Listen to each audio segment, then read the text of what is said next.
I've been very disappointed with BP's response. Frankly, I think the administration and others need to even be tougher on BP in terms of making sure that they're financially responsible and making sure that no effort is spared in making sure that we try to contain this leak.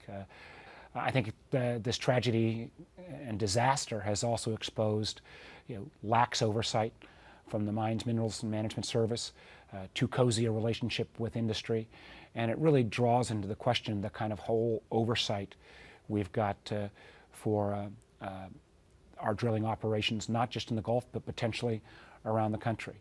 I know the President has canceled, at least for this year, the leasing sales off the coast of Virginia.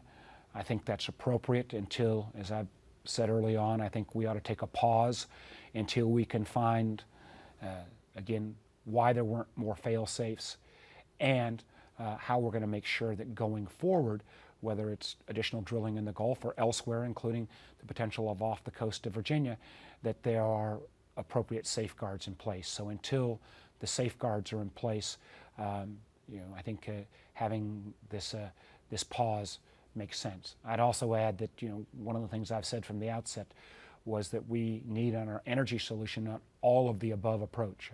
More renewable energy, more solar, more wind, more energy conservation.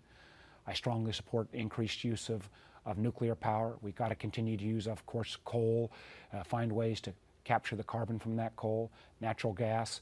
And I've said we're going to continue to use domestic oil and gas. And I candidly think domestic oil and gas is still a better solution than the 65% of the oil that we import from around the world, much of that coming from nations that are not friendly to America. But that usage of domestic oil and gas has to be done in an environmentally appropriate way.